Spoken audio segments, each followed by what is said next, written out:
Here we go. Good evening, good morning, good afternoon. Is anybody there? We're telling you, your followers, that you've started a live video. Aha! Here's the first. Who was the first? NKY9FL. That's an interesting name to be. Hi everybody. The crew are here. Hi everybody. Hi Jaden. Hi everybody, coming on in. Thank you for joining me, us. I feel like it's more of an us than a me. I always get, I don't like being the center of attention. We're all in this together, right? But you've got me rabbiting on. I thought, because I'm doing a fast, I would talk a little bit about it, why I do it, maybe a bit about, the reason for doing what I do. And then, maybe after that, I might pull one of you in if you had a question, or you have something you just want to share, or an experience, whatever. It can be about what we're talking about. I love this. I'm just going to say, hello, Carlo from Ecuador, New York City. I love this. Brooklyn in the house. Bad, not a Brooklyn accent. Where are we from? Argentina. Digitech Whammy, no, that's a pedal, not a place. Shalom Ed, shalom my friend. Merkaba, yeah, love that. I've been reading about Istanbul. Wicked. Israel, greetings. Toronto, LA in the house, come on LA. Odin is here in Texas. My granny was born on the Texas-Mexican border in Nuevo Laredo. Kansas, Cambridge. Is that Cambridge, Massachusetts, or Cambridge, the esteemed educational establishment? West London, all right, mate. Stoke-on-Trent. The Potteries, Netherlands. All right, Greece, love it. My friend Yanis from Foles has been sending some lovely links from Greece, where he's on holiday, where his father lives. El Paso. I'd love to go to El Paso, actually. I've only been there once. Hi from MTV Beach House. You still standing? All right. Hi from Turkey. I originally read that hi from Torbay, but okay, brilliant. Everybody's coming in. Ipswich, Mahaba, shout out New Jersey, South London in the house. Colombia. I love Colombia, Jose. Hello, Ireland. The home country, right? Stockport, it's like Bali. Anybody who knows Stockport on the outskirts of Manchester knows that it's not very like Bali. Sunny Real, I'm just about 80 miles south of you, my friend. Washington, is that DC or Lisa, the Fashion Bible? Hi from the Northeast. Hi, Lisa. Mexico, Harrow, Italia. Okay, I could go on. Wales. Yes, I'm in Wales now. Come to Mexico. I'd love to be in Mexico. I love Mexico. Namaste from India. All wicked. All right. Okay, I'm going to start. All right. So, hello. I hope you've all had a good week, or a week that has been a worthwhile week. I wanted to talk to you. I'm doing this fast, and I wanted to talk to you a little bit about fasts and what I'm experiencing. Before I go into it, I just want to say I'm not telling you or advising you to do a fast. I'm just sharing with you my own experiences, because it's part of... I have a range of things that I do in my daily life and also generally that help me stay on an even keel and help me maintain my energy and mostly an optimistic outlook, or at least a positive outlook. And I feel like it's important to share these things at the moment, because I think living in these turbulent times, challenging times, I definitely have a certain number of things that I go to help me stay positive, and because I think it's important to be positive at this time. It's not to ignore the negativity, but it's important to hold your light. if we're going to get ourselves out of this mess that we're in, we need to believe that there's hope, and my positivity is linked to my hope. So one of the things I do, and I haven't done it for 6 years, this is the first time I've done it in 6 years, is I'm doing a fast. And so it's Thursday.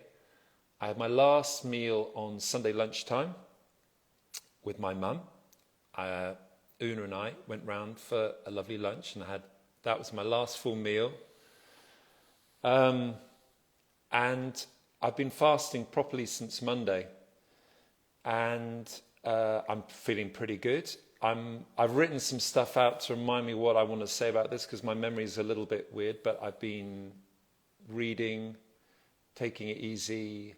Some of the things I feel a bit lightheaded.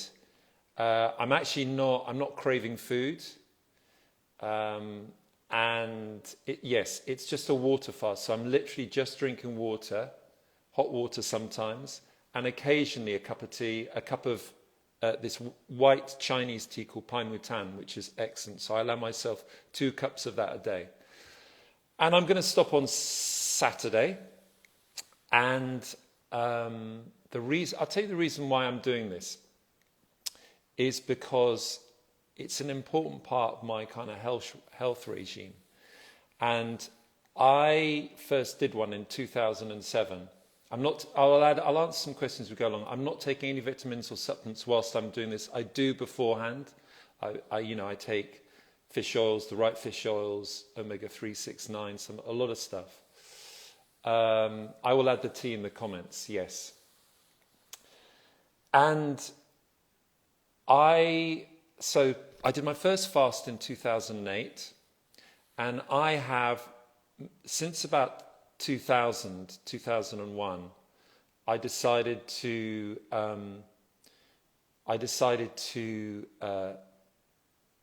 I had a crisis. I had a health crisis. I had a mental health. I was depression for years. I had low energy.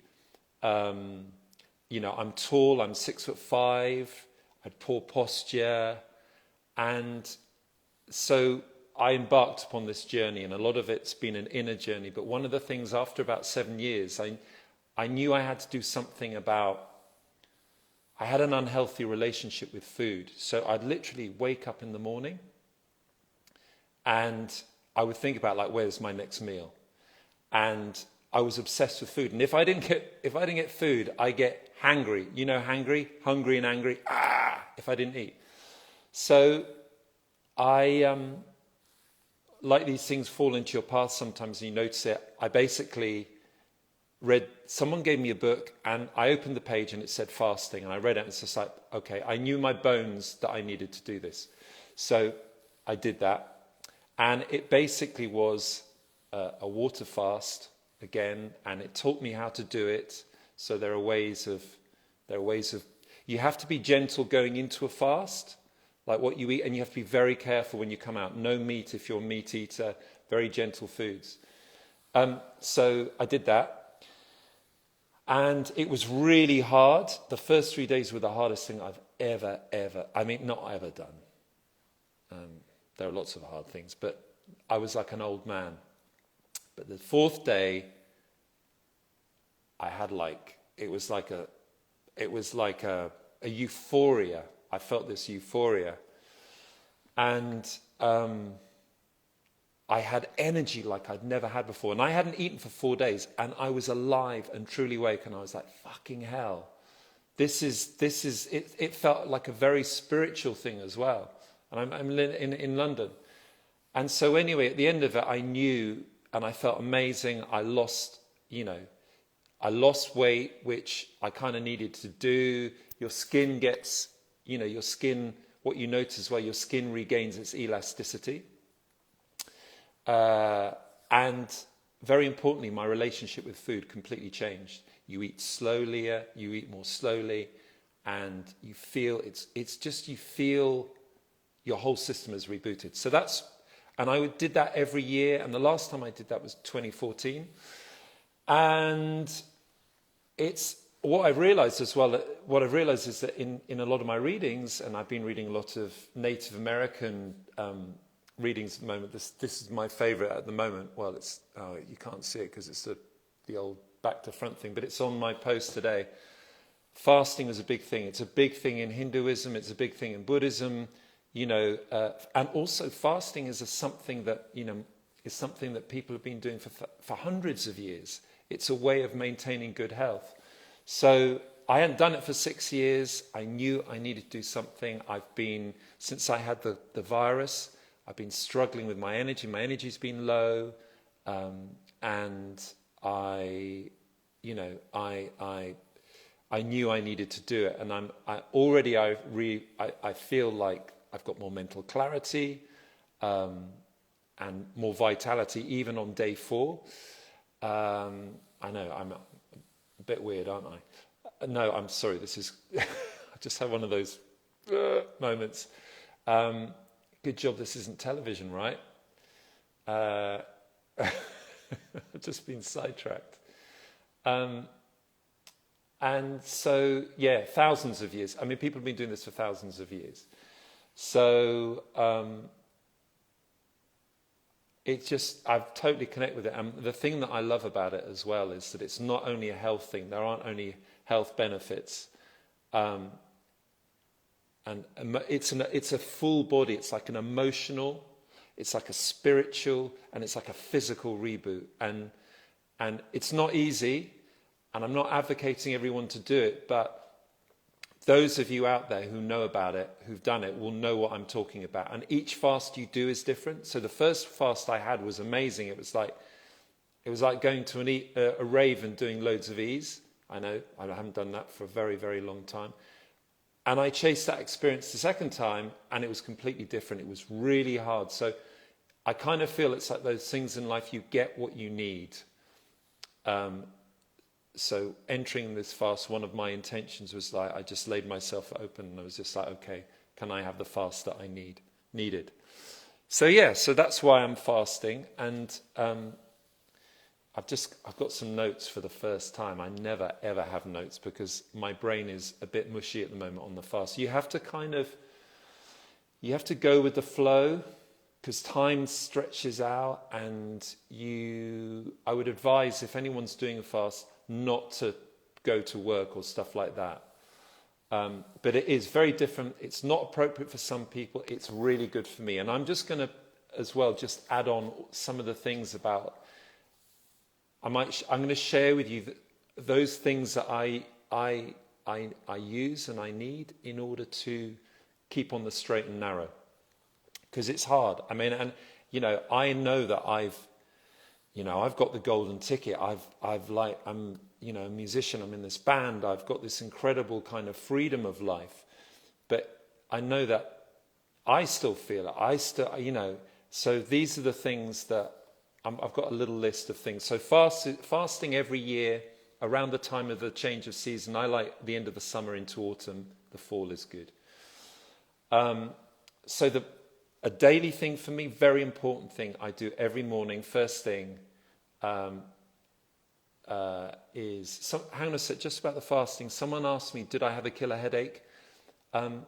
No, not this time, but I have had before, for about 3 days. And you don't take anything. You're not taking any pills to make it better because you're not putting anything in. You just have to go through it. So anyway, so I'm going to give you a list of what I do the reason I say this, I want to share this with you because I have spent a long time trying to figure out how to have good energy, positivity, strength, and because I came from a crisis 20 years ago. I was on the floor in all those aspects.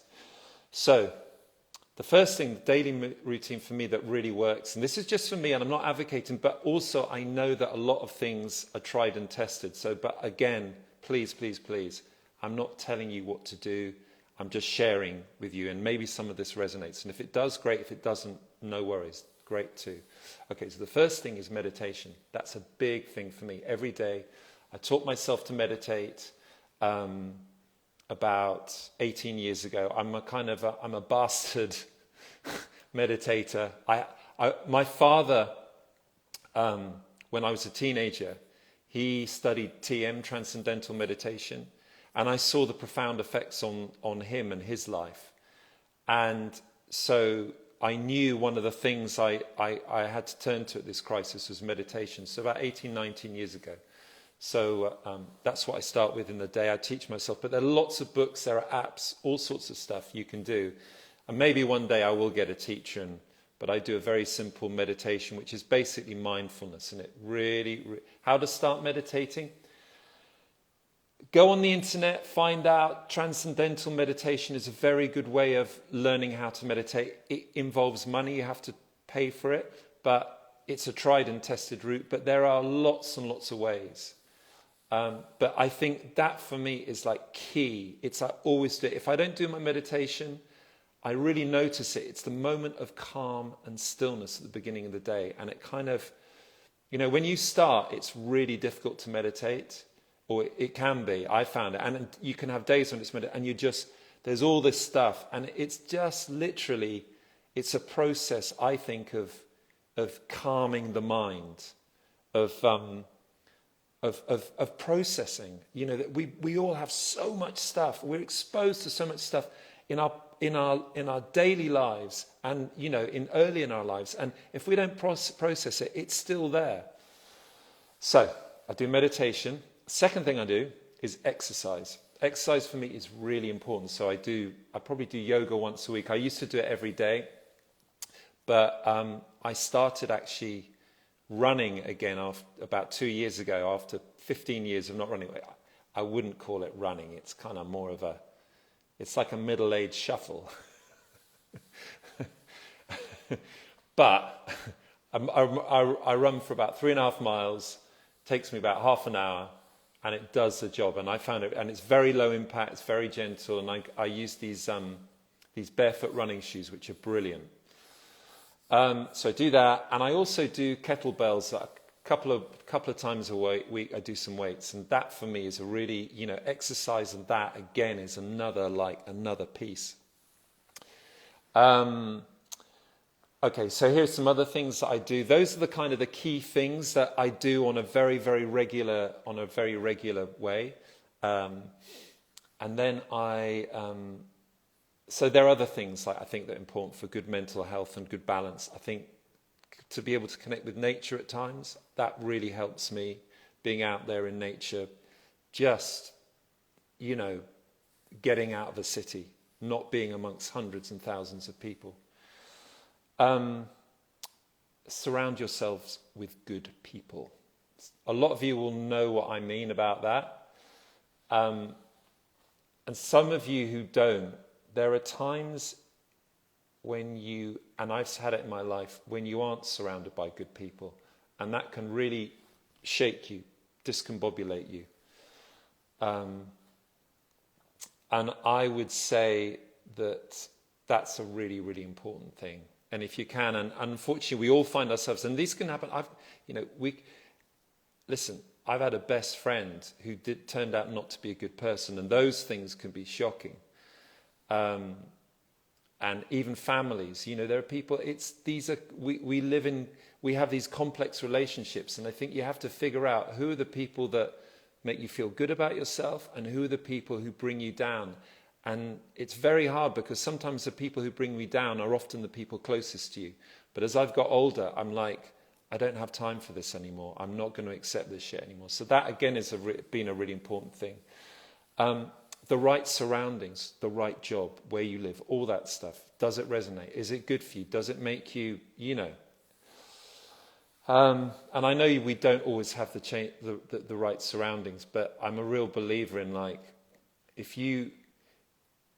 if you know you're not in the right surroundings, and believe me, I've not been in the right surroundings before, it might not happen instantly, but you recognize that you need to be somewhere else.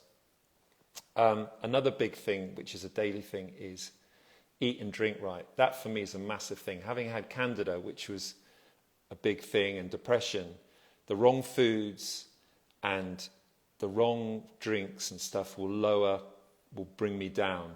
So for me, sugar and wheat are no-nos. And sugar is like, for me, is like, it's like, because it's so addictive. I can, and I fall on and off the wagon. You know, I can be at a friend's birthday or something, and you have a piece of cake, and I go, oh my God, this is so good. And I'm back in, but it brings me down. So anyway, that's what I do. Eat, drink, eat right. That's kind of why I gave up drinking 18 years ago. It wasn't good for me. There's lots of sugar in booze. It wasn't good for me as a person. I now occasionally have a glass of red wine, which is really nice. Anyway, okay. Two more things. One thing I think is really important at the moment, be a good gatekeeper. i.e., be mindful of what you read and what you take in and the sounds. i.e., for me, when I was depressed, I realized I had to. I was a news junkie, and one of the things that was one of the things. Yeah, I am telling you how to get fitter and happier and more productive. Irony. One of the things when I was depressed was I was a news junkie, and I would consume all the bad news. I'm like, fuck this, and I'd go on. And I had to stop reading the news for about 8 years because I realized it was lowering. It was making me depressed. So what I do now is I don't read the news daily. I mean, I'll check in like the headlines, but at the weekend, once it's been edited, you can still get all the news you need once a week, and it's been digested. Okay. And I think another big thing, my last thing is that I just think it's important for your well-being to be kind to others. I really believe that. I believe in karma, like what you put out, you get back. However, I will also say this because it's taken me quite a few years to learn this. You also have to protect yourself. So for years, I wanted to be kind to people. That was my modus operandi. But what I was realizing as well, there were people who were taking advantage of my kindness. And you mustn't let people, when you suspect those people, you just bang, don't let them, So it's taken me a long time to do that. Anyway, I thought I would share some of that with you. I'm aware that I'm talking my own. I've gone on way too long, but I don't know if any of this is of interest. Does anybody have any questions they want to share? Maybe it's time to pull somebody in with a question. All right. Anybody want to come in? Advice from an old man, am I right? Well, I'm not that old yet. But yeah, I'm older than I. Hey, Ed, you shared my photos. All right. Okay. All right. Should I pull one of you in? Here we go. Who's it going to be today? Requests. All right. All right. All right. I'm going to do a random thing because I know some of you. But then some of you have been on before. Do you think you really should be on again? Maybe we should make room for someone else. Okay. There's Lee. All right. Okay. I'm going to do all right. Is this like... I was hoping to get... All right. Should I pull in? Okay. Never troubled. I know. Okay. See if Sarah is there. Hello, Sarah. Hello. Hi. Waiting for Never Troubled. Do you still want to come in? If you don't, that's... I'm here. Hi, Sarah. How are you doing? Fantastic. Where are you? I'm in Arizona. Whereabouts? It's a town just outside of Phoenix, Buckeye. It's a shithole, but... What is it? Is it Scottsdale or something? No, it's like Scottsdale. We have a little neighborhood here that it's got nice... It's almost like utopia. Green grass, sidewalks that you can walk on, trees. It's a very, very nice area, but it's limited. Yeah, in the middle of farmland, literally. It's weird because I was in Arizona. We were in Arizona. We did a road trip about 3 years ago, and it's quite Trump country, isn't it? Oh, yeah, yeah. I grew up in England and I came and was in San Francisco for 10 years. Yeah. And we moved out to Arizona and it was frightening and it still is frightening. I mean, how you find it? Because it's, I mean, you know, I'm talking to friends over in America and it just seems like it's like the epicenter of the furnace, right? Everything's coming up. Oh, yeah, yeah. We have a lot of California transplants, and as you probably know, it's very liberal in California, and you can see a little bit of light sometimes with better choices that people, well, maybe better influences that we have coming over. Yeah. But there's still a lot of this because of the divisions of there's only two-party system, so it's a huge division. I don't like my neighbors anymore. And when you were talking about keeping the negativity out, you know, negative analysis out of your life, and it's really sometimes I don't want to leave the house. So thank goodness for COVID in this point. Yeah. Do you find, I mean, are you finding, obviously you're finding it hard. This is a really hard time, right? Yeah. Yeah. Yeah. I get to work from home, so that's already a good thing. But you know, I have a 13-year-old daughter who has to, you know, also be home, and my husband who normally travels 2 or 3 days a week is home, and it's driving me crazy. I need to drink more tea. There's a lot to be said for people, for couples, you know, because I spend, you know, my wife and Susan and I have been together for like 20 years. And I think, you know, the fact that I go away a lot is very good. It's always, I don't know I don't know if you found it like when your husband, and maybe I should be asking this, but your perspective is probably more interesting. When I used to get back from tour, especially when the kids were little, you know, I used to come back like, I'm home, and I've come back from tour and everything is done for you on tour. And you come home and you're like, I'm back. And Susan's like at the door, here they are, you can cook. And it's, you know, it's always those transitions from, I always used to call it, I had two heads, band man and dad man. And it's the transition between that when you come back home, those are the bits where it kind of, those are always the tricky bits.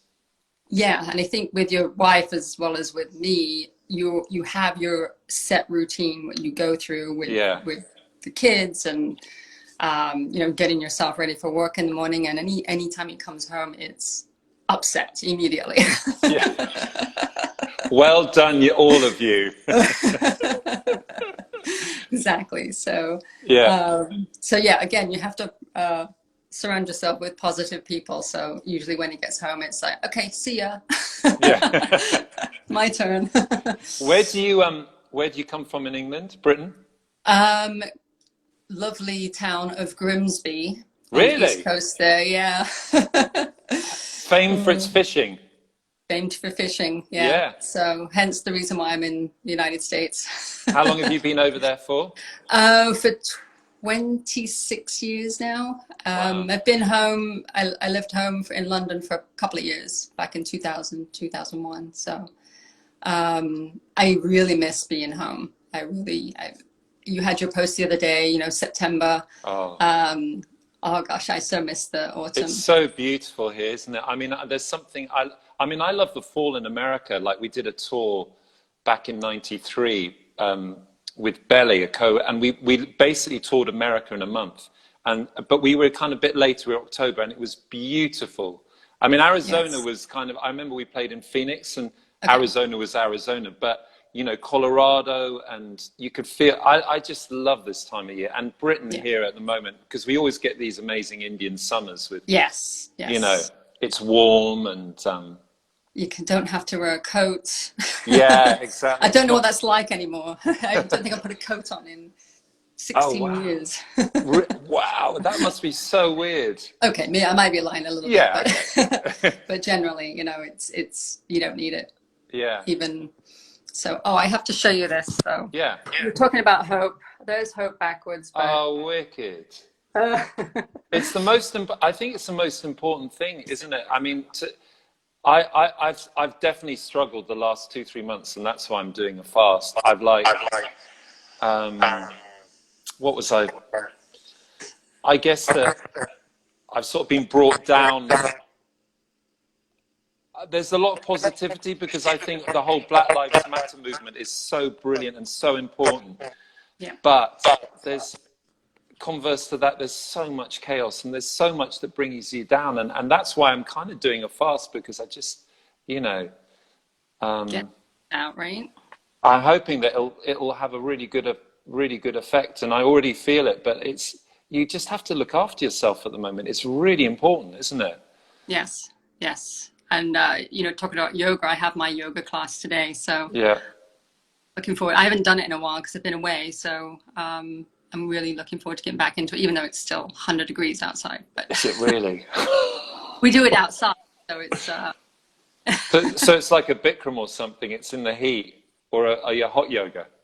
That's right. Yeah. Is it Bikram you're doing? No, it's Ashtanga. So. Ashtanga, which is great, right? Mm-hmm. Yeah. Yeah. So, I just recently, not necessarily fast. I mean, I guess I fast from 8 p.m. to 8 a.m. So. Do you do that every day? Well, I mean, before you go, before bedtime and when you get up in the morning, right? That's sort of fasting. Yeah. But yeah, I try to extend it at least once a week. I'll try to do at least 16 to 20 hours of fasting. So that's brilliant. So I don't need to. Yeah. That's. You see, I want to get back to doing that on a daily basis, but I've had this. I knew that I needed to fast because I've got this fear of doing a 16-hour, taking a day out, because what I'd like to do is I'd like to do that, Monday, not eat, and then, but I'm scared of that. So I knew that I had this weird relationship with food. Off balance? Sorry? Why are you scared of doing just the one day or...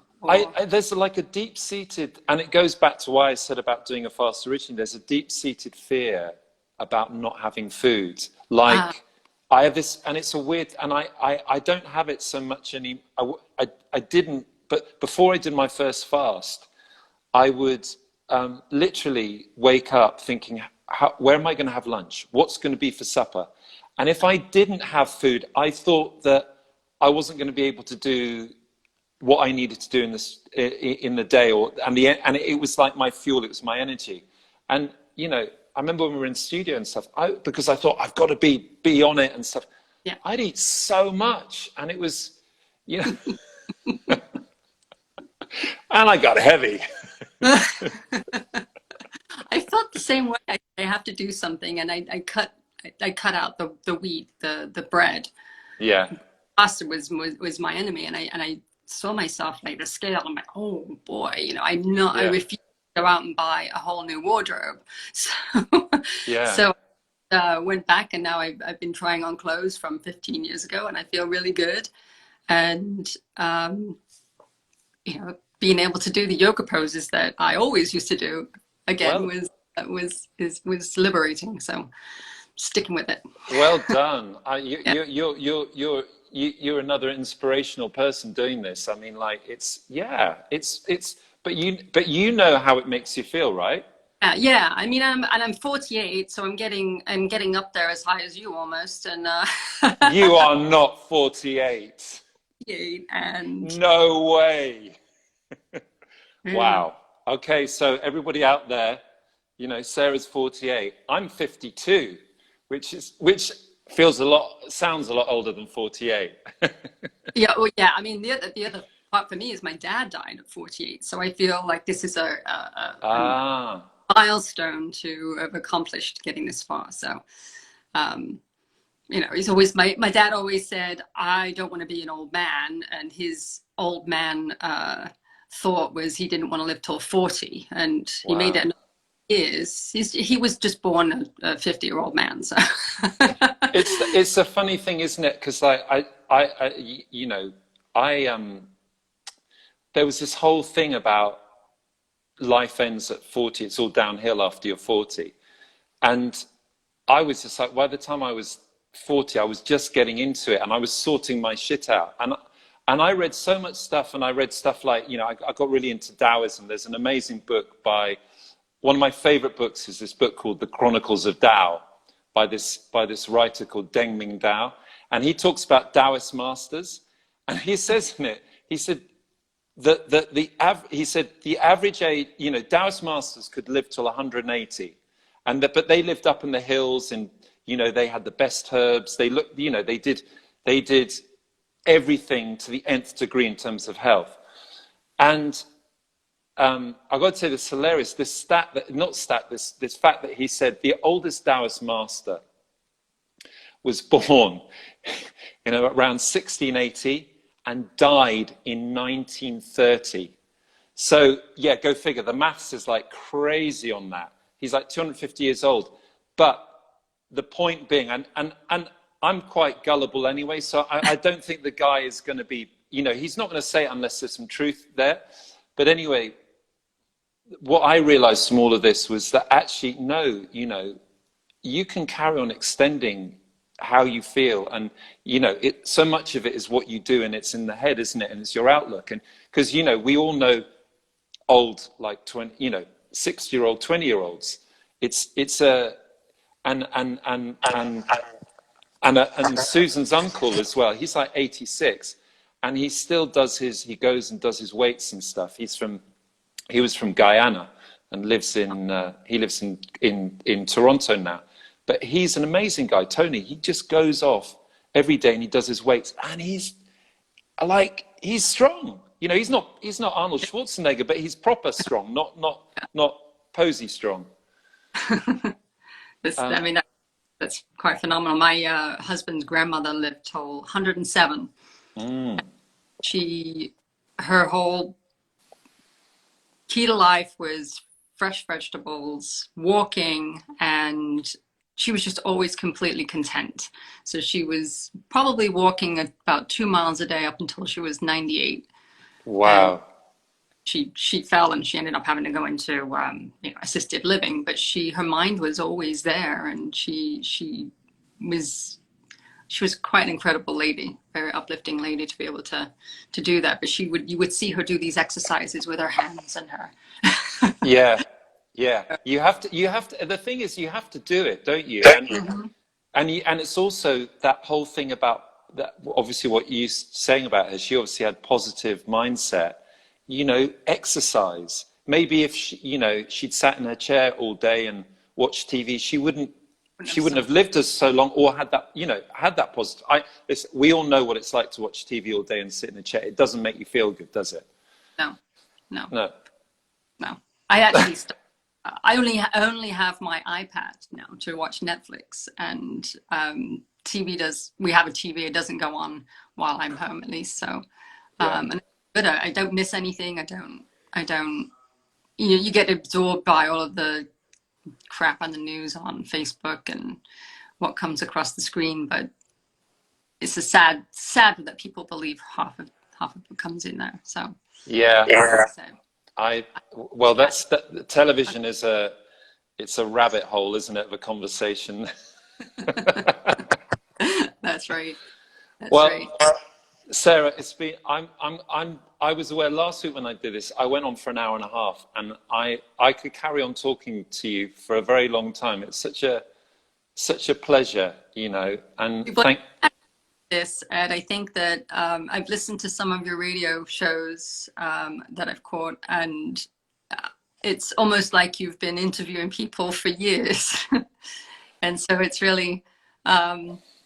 It's kind of nice to see one of your favorite, you know, people in the world, you know, talk you do. So thank you. I mean, I just, the reason I do this is because, you know, I haven't done this before, but I feel like now it's like a really important time for us as human beings to share our experiences as much as we can.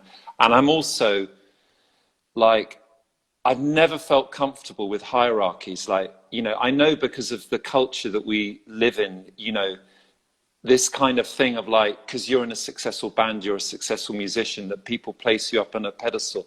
I've never, ever felt comfortable that we are all the same. We are all, we all, I always say about like what I do is, if I was a musician 200 years ago or 100 years ago, I'd have been traveling from town to town, probably on horseback or, and there would have been none of this, you just turn up and do your, So what I like this because I think with social media, if you do it right, like we're doing now, is you can actually connect with people, and you can actually, I think it's so important to, what you've said is amazing. And, I think hopefully people will, get something from it perhaps, or recognize. I've always felt like, sorry, I'll let you talk in this out, I'm just rabbiting on a bit, but I've always felt that it's really important in life that we all go around with things in our head and our experiences, and sometimes we think they're unique to us. And one of the things that I think that helps by sharing experiences, going, oh God, I feel like that too, or I'm like that, or I thought that was me that did that. So I think it's important to, at this time.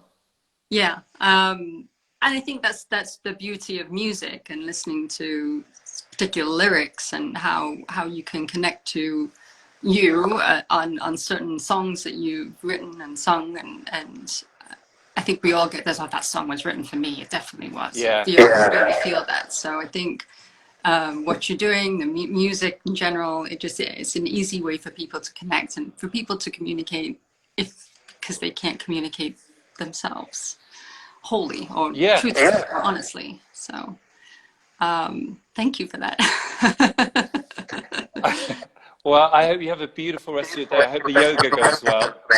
It will. It will. And exactly. Big love. Big love. All right. Thank you for joining me. Thank you for coming on. Bye-bye. Bye.